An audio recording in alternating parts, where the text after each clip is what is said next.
Hello student, good morning. Welcome to Unique Shiksha Sansthan Sikar.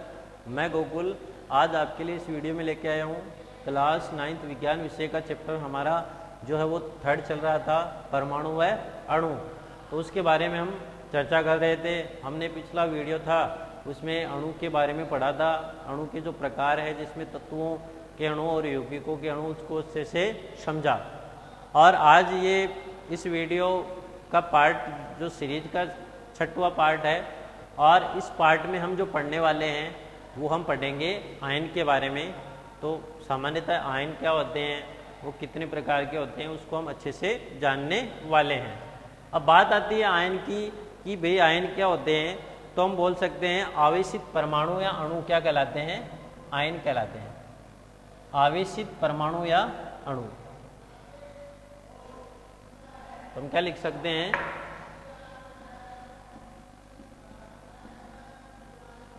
आवेशित परमाणु या अणु क्या कहलाते हैं, आयन कहलाते हैं। यानी जिन परमाणुओं पे, जिन अणुओं पे आवेश होता है जिसे हम क्या बोलते हैं, आयन कहते हैं। या हम इसको इस प्रकार से भी लिख सकते हैं कि जो आवेशित कणों का निर्माण करते हैं, अर्थात जब धातु और अधातु निश्चित अनुपात में मिलते हैं तो आवेशित कणों का निर्माण करते हैं। तो उन आवेशित जो कण बनते हैं, तो उन आवेशित कणों को ही हम क्या बोलते हैं, आयन कहते हैं। तो ये चीज़ ध्यान रखना, जब धातु या अधातु आपस में अभिक्रिया करके जो कण बनाते हैं और उन कणों पे आयन होता है या आवेश होता है, तो उन आवेशित कणों को ही हम क्या बोल सकते हैं, आयन बोल सकते हैं। जैसे इसको हम कुछ उदाहरण के द्वारा समझ सकते हैं। जैसे मान लो मैंने उदाहरण, इसमें पहला उदाहरण लिया NaCl, sodium chloride.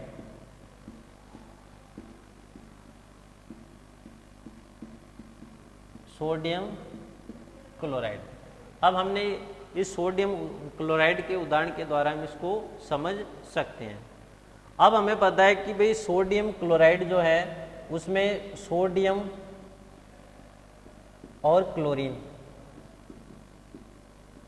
Sodium chloride में सोडियम और क्लोरीन के परमाणु आपस में एक निश्चित अनुपात में जुड़ते हैं और निश्चित अनुपात में जुड़कर NaCl जो है उसका निर्माण करता है। ठीक है, उसमें जो सोडियम है वो तो क्या है, धातु है, और क्लोरीन क्या है, अधातु। सोडियम धातु और क्लोरीन क्या है, अधातु है। तो ये जो सोडियम है वो तो क्या बनाता है, धनायन, आवेशित कण धनायन बनाता है, और क्लोरीन वो आवेशित कण किसका निर्माण करता है, ऋणायन का निर्माण करता है। तो इस प्रकार हम इसको अच्छे से समझ सकते हैं। अब यदि इसको हम इस प्रकार से आगे और अच्छे से समझें तो हम इसको ऐसे समझ सकते हैं, ध्यान से सुनना इसको। सोडियम क्लोराइड का जब निर्माण होता है तो सोडियम के क्लोराइड में दो परमाणु होते हैं। एक परमाणु होता है सोडियम जो धातु है, और सेकंड जो परमाणु होता है वो है क्लोराइड या क्लोरीन जो क्या है, एक अधातु है। जब ये अभिकृत होते हैं तो सोडियम किसका निर्माण करता है, धनायन का निर्माण करता है, तथा जो क्लोरीन है वो किसका निर्माण करता है, ऋणायन का। अर्थात हम बोल सकते हैं सोडियम Na+ का निर्माण करता है और जो क्लोरीन है वो Cl- आयन का निर्माण करता है। ठीक है, और जब ये दोनों आयन आपस में विकृत करते हैं या विक्रिया करते हैं तो किसका निर्माण होता है, NaCl का जो अणु है उसका निर्माण होता है। और ये जो NaCl होता है वो क्या होता है, विद्युत रूप से क्या होता है, उदासीन होता है। ये NaCl का जो अणु हमें अब प्राप्त हुआ है, ये अणु क्या होता है, विद्युत रूप से उदासीन होता है। अर्थात ये जो अणु बना है उसके ऊपर कोई चार्ज नहीं होता है, या हम इसको लिख सकते हैं इस पर कोई आवेश नहीं होता है, इस पर कोई आवेश नहीं होता है। तो इस प्रकार हम इसको लिख सकते हैं कि जब NaCl में सोडियम और जो क्लोरीन है उसके परमाणु आपस में भाग लेते हैं तो NaCl का निर्माण होता है। सोडियम धातु है और क्लोरीन अधातु है, आपस में जब विक्रिया करते हैं तो एक लवण बनता है जिसे हम NaCl बोलते हैं, जिसमें सोडियम तो क्या धनायन बनाता है और क्लोरीन बनाता है ऋणायन, और ये दोनों जब आपस में विकृत करते हैं तो एक उदासीन परमाणु का निर्माण करता है जो विद्युत रूप से उदासीन होता है और इसके ऊपर कोई चार्ज नहीं होता है। तो इस प्रकार हम इसको समझ सकते हैं। अब बात आती है एक अन्य उदाहरण लिखते हैं, जैसे KCl, potassium chloride. Potassium chloride, अब जो पोटेशियम क्लोराइड होता है तो इस पोटेशियम क्लोराइड में जो पोटेशियम होता है वो तो क्या है, धातु है, और क्लोरीन क्या है, अधातु। और जो हमें पता है कि धातुएं, ठीक है, धातुएं जो है वो इलेक्ट्रॉन त्यागती है तो उसके ऊपर क्या आता है, धनायन आता है, देने वाले धनायन, और अधातु इलेक्ट्रॉन ग्रहण करती है तो उसके ऊपर क्या, कौन सा चार्ज आता है, ऋणायन चार्ज प्राप्त होता है। इसका मतलब जो धातु में पोटेशियम धातु वो इलेक्ट्रॉन त्यागती है तो किसका निर्माण करती है, पोटेशियम प्लस आयन का, और जो क्लोरीन धातु है जो इलेक्ट्रॉन ग्रहण करती है तो उसके ऊपर चार्ज क्या जाता है, Cl माइनस, अर्थात क्लोराइड ऋणायन। और जब ये आपस में विक्रिया करते हैं तो KCl का निर्माण करता है, और ये जो KCl बनता है वो क्या होता है, विद्युत उदासीन होता है, विद्युत उदासीन होता है।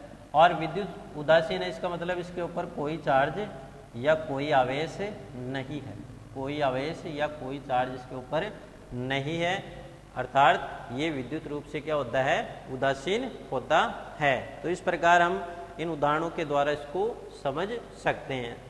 अब अगला हमारा जो पॉइंट आता है वो आता है आयनों के प्रकार। आयन जो है वो सामान्यतः कितने प्रकार के होते हैं उसके बारे में हम अब डिस्कस करेंगे। तो आयनों के प्रकार, तो आयन हमें पता है सामान्यतः दो प्रकार के होते हैं, एक तो होता है धनायन और सेकंड होता है ऋणायन। तो अगला जो पॉइंट होगा वो होगा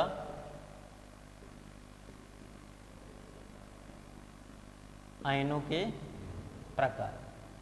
आयन है वो कितने प्रकार के होते हैं, तो आयनों पर जो आवेश है तो इसको हम किस रूप में बांट सकते हैं, आवेश के आधार पर या आवेश की उपस्थिति के आधार पर आयन दो प्रकार के होते हैं। आवेश की उपस्थिति के आधार पर जो आयन है वो दो प्रकार के होते हैं। सबसे पहला आता है धनायन, क्या आता है, धनायन। और धनायन का दूसरा जो नाम होता है वो साथ ही लिख लेते हैं, धनायन को केटायन कहते हैं।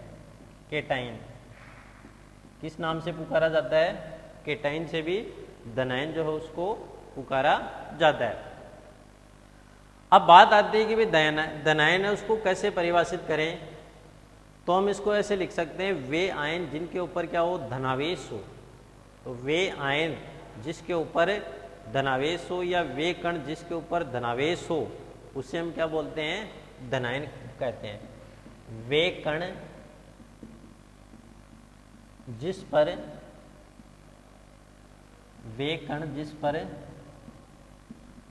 धनावेश हो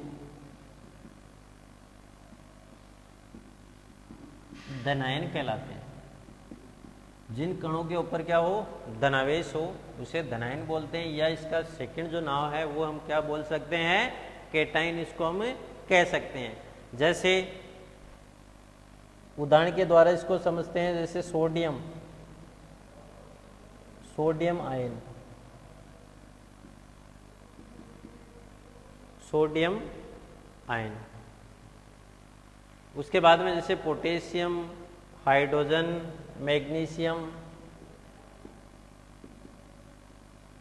पोटेशियम आयन।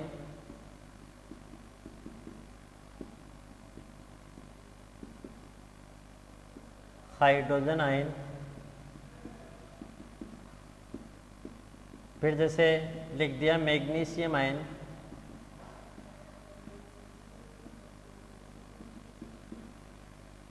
Mg+2 लिख दो या प्लस प्लस लिख दो, ठीक है।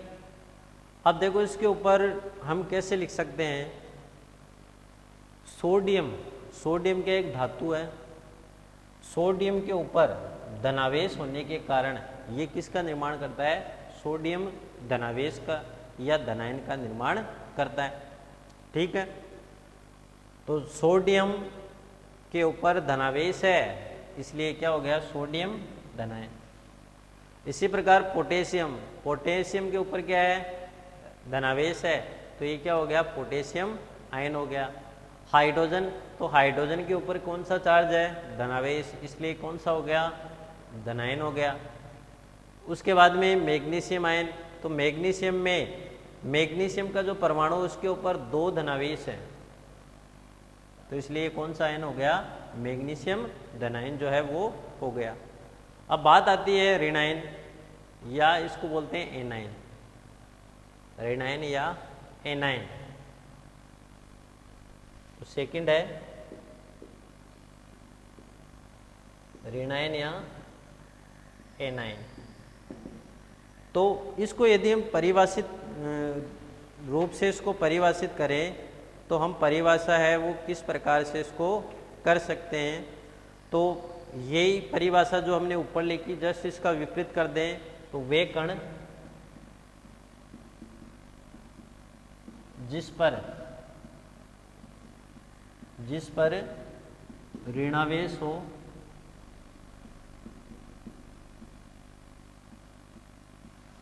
ऋणायन कहलाते हैं। कौन सा चार्ज हो, ऋणावेश हो, और जब ऋणावेश हो तो क्या कहलाते हैं, ऋणायन कहलाते हैं। जैसे मैंने लिख दिया Cl-, या जैसे उदाहरण के रूप में इसको अच्छे से लिखते हैं, जैसे मैंने शुरू में लिखा, जैसे क्लोराइड आयन, क्लोराइड आयन, ठीक है। उसके बाद में जैसे ब्रोमाइड आयन लिख दिया मैंने, ब्रोमाइड आयन, ये ब्रोमाइड आयन हो गया। फिर जैसे मैंने लिख दिया सल्फेट आयन है, कार्बोनेट आयन है, सल्फेट आयन, और फिर जैसे मैंने लिख दिया कार्बोनेट आयन।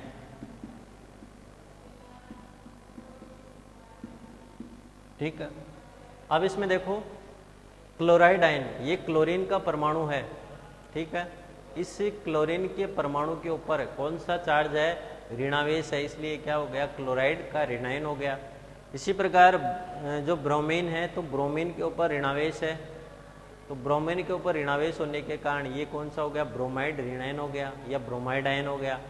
फिर सल्फेट आयन, इसमें ये सल्फेट जिसमें अब देखो हम उदाहरण के द्वारा समझते हैं। जैसे हमने लिखा क्लोराइड आयन, अब क्लोराइड आयन है तो ये जो क्लोरीन है, तो क्लोरीन का जो परमाणु है उसके ऊपर ऋणावेश है, तो ऋणावेश होने के कारण ये क्लोराइड ऋणायन हो गया। इसी प्रकार ब्रोमाइड, तो ब्रोमाइड में जो ब्रोमीन है उसके ऊपर ऋणावेश है, तो ये ब्रोमाइड आयन हो गया। फिर जैसे सल्फेट आयन, तो सल्फेट आयन में ये सल्फेट है, ठीक है। सल्फेट में 2 परमाणु है, उसका पुंज है, और इस परमाणुओं का जो समूह है उसके ऊपर क्या है, -2, तो -2 का मतलब उसमें 2 नेगेटिव आयन है, इसलिए सल्फेट का क्या हो गया, ऋणायन हो गया या सल्फेट आयन हो गया। इसी प्रकार जो कार्बोनेट है, तो कार्बोनेट में क्या होता है, कार्बोनेट का जो परमाणु है, ये कार्बोनेट का जो पुंज है या जो समूह है, तो इस समूह के ऊपर ऋणावेश है, तो ऋणावेश होने के कारण ये किसका उदाहरण है, ऋणायन का उदाहरण है। तो इस प्रकार हम जो ऋणायन है उसको उदाहरण के द्वारा अच्छे से समझ सकते हैं। इसके बाद में हम देखते हैं अगला, एक परमाणु आयन और बहुपरमाणु आयन। तो अगला हमारा जो पॉइंट रहने वाला है वो रहेगा एक परमाणुक आयन और बहुपरमाणुक आयन।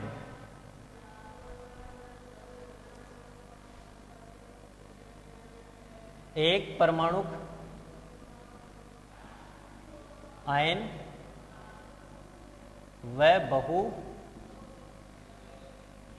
परमाणुक आयन। एक परमाणुक आयन क्या होते हैं, बहु परमाणुक आयन क्या होते हैं, इसके बारे में हम अच्छे से पढ़ने वाले हैं। तो सबसे पहले हम देखते हैं एक परमाणुक आयन। एक परमाणुक आयन, इसको यदि हम परिभाषित करें तो हम किस प्रकार से परिभाषित कर सकते हैं, तो इसके लिए हम देखते हैं कि भाई एक आवेशित परमाणु से बना आयन, एक आवेशित परमाणु से बना आयन कौन सा आयन कहलाता है, एक परमाणुक आयन कहलाता है। यानी जिसके ऊपर एक आवेशित परमाणु हो तो वो एक परमाणुक आयन, या इसका दूसरा नाम हम लिख सकते हैं, इसे सरल आयन भी कहते हैं। यानी एक आवेशित परमाणु जो है उससे बना जो भी आयन है उसे हम क्या बोलते हैं, एक परमाणुक आयन, उसको हम सामान्यतः कहते हैं। अब जैसे कुछ उदाहरण के द्वारा हम समझते हैं, जैसे सोडियम, एक परमाणु है, उसके ऊपर आवेश है, उससे जो आयन बनता है उसे एक परमाणु का आयन कहते हैं। फिर जैसे कई उदाहरण हैं उसके द्वारा भी हम इसको देख सकते हैं। फिर जैसे K+ है, Cl- है, Br- है। उसके बाद में जैसे हम आगे इसको और लिखें तो जैसे Ca+2 है, Mg+2। तो एक आवेशित परमाणु से बने आयन को हम क्या बोलते हैं, एक परमाणुक आयन कहते हैं। अब सेकंड जो आता है उसका नाम है बहुपरमाणुक आयन। तो सेकंड जो अगला होगा उसको हम लिखेंगे बहुपरमाणुक आयन।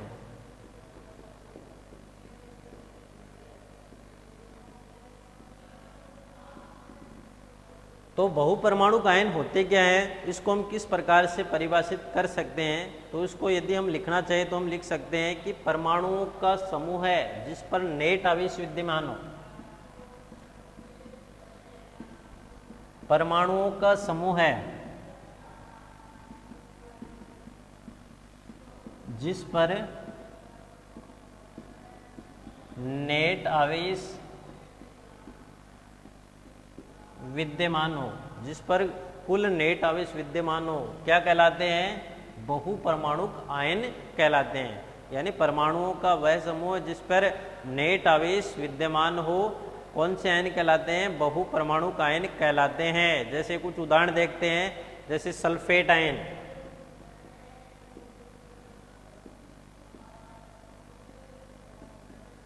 SO4-2, ये क्या है, सल्फेट आयन है। फिर जैसे एक उदाहरण लिखते हैं, जैसे कार्बोनेट आयन, CO3-2। अब ये जो सल्फेट आयन होता है, इस सल्फेट आयन में क्या होता है, क्या क्या हम इसको लिख सकते हैं, तो सल्फेट आयन में ध्यान से देखना, सल्फर का एक परमाणु, ठीक है, प्लस ऑक्सीजन के कितने परमाणु दिख रहे हैं, ऑक्सीजन के 4 परमाणु, सल्फर का एक परमाणु, ऑक्सीजन के 4 परमाणु आपस में जुड़कर एक परमाणुओं का समूह बनाते हैं। और इस परमाणु के समूह पर जो नेट आवेश यानी -2 चार्ज उपस्थित है, इसलिए ये सल्फेट आयन है, इसे बहुपरमाणुक आयन कहते हैं। तो इसलिए हम इसको क्या बोल सकते हैं, बहुपरमाणुक आयन कह सकते हैं। अब दूसरा देखना, कार्बोनेट, कार्बोनेट में कार्बन का एक परमाणु तथा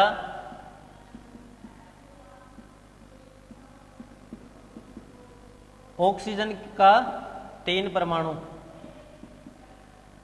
जब आपस में मिलते हैं तो CO3 यानी परमाणुओं का समूह बनाते हैं और इस परमाणुओं के समूह के ऊपर -2 आवेश उपस्थित है, इसलिए कार्बोनेट आयन कहलाता है, या हम इसको कार्बोनेट आयन है वो बोल सकते हैं। अर्थात इसके ऊपर नेट आवेश का मान कितना है, -2, और ये क्या है, परमाणुओं का समूह है, और परमाणुओं का समूह है जिसके ऊपर नेट आवेश -2 विद्यमान है, तो कार्बोनेट आयन कौन सा आयन कहलाता है, बहुपरमाणुक आयन कहलाता है। उसके बाद में जैसे नाइट्रेट आयन, जैसे नाइट्रेट आयन NO3-, तो इसको भी हम समझ सकते हैं। जैसे फॉस्फेट आयन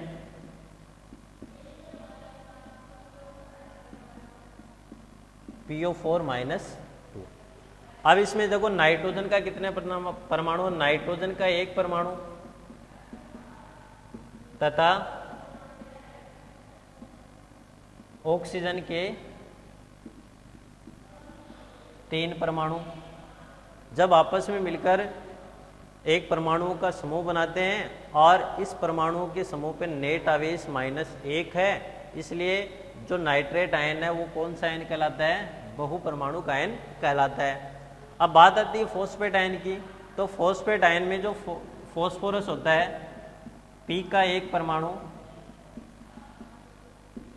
तथा ऑक्सीजन के 4 परमाणु जब आपस में एक परमाणु का समूह बनाते हैं और उस परमाणु के समूह के ऊपर जो नेट आवेश है वो -2 विद्यमान है, इसलिए फॉस्फेट आयन भी क्या है, बहुपरमाणुक आयन कहलाता है। तो इस प्रकार हमने एक परमाणु को और बहुपरमाणुक आयन है उसको अच्छे से जाना। अगला जो हमारा पॉइंट रहेगा उसका नाम है संयोजकता। तो आज के इस वीडियो में हम संयोजकता जो है उसका बेसिक जानेंगे, और कल का जो वीडियो होगा उसमें हम पढ़ेंगे कि भाई हम संयोजकता है उसको बिना याद रखे भी कैसे निकाल सकते हैं, उसका तरीका क्या है, तो हम इसको कैसे निकाल सकते हैं। अगर मान लो परीक्षा में हमें संयोजकता से रिलेटेड क्वेश्चन आ गया और हमें कोई ऐसा परमाणु का समूह है या एक परमाणु का आयन है या फिर बहुपरमाणु का आयन है, तो उसके ऊपर जो हमें संयोजकता है वो पता नहीं है कि भाई क्या हो सकती है, तो हम निकालने का तरीका है वो सीखने वाले हैं। तो अगला हमारा जो पॉइंट रहेगा वो रहेगा संयोजकता, जिसको वैलेंसी भी सामान्यतः कहते हैं। संयोजकता का अर्थ क्या होता है, संयोजन की क्षमता, संयोजन की क्षमता। संयोजन की क्षमता क्या कहलाती है, संयोजकता कहलाती है। अब यदि हम इसको परिभाषित करें तो हम लिख सकते हैं परमाणुओं के आपस में संयोग करने की क्षमता क्या कहलाती है, संयोजकता कहलाती है। अब संयोजकता जो होती है वो धनात्मक भी हो सकती है और ऋणात्मक भी हो सकती है। संयोजकता जो है वो धनात्मक भी हो सकती है और ऋणात्मक भी हो सकती है। जैसे कुछ उदाहरण, जैसे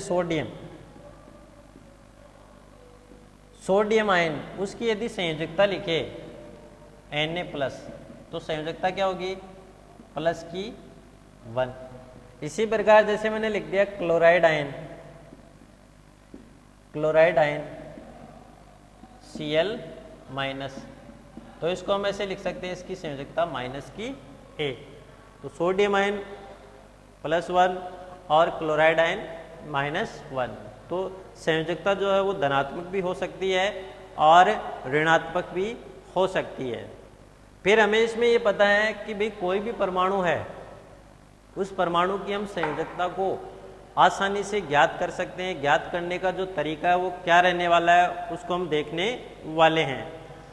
उससे पहले हमें जैसे कुछ परमाणु है, जैसे एक तो हाइड्रोजन, ठीक है, हाइड्रोजन की परमाणु है उसकी संयोजकता पता होनी चाहिए। जैसे हाइड्रोजन H+, उसकी +1 होती है।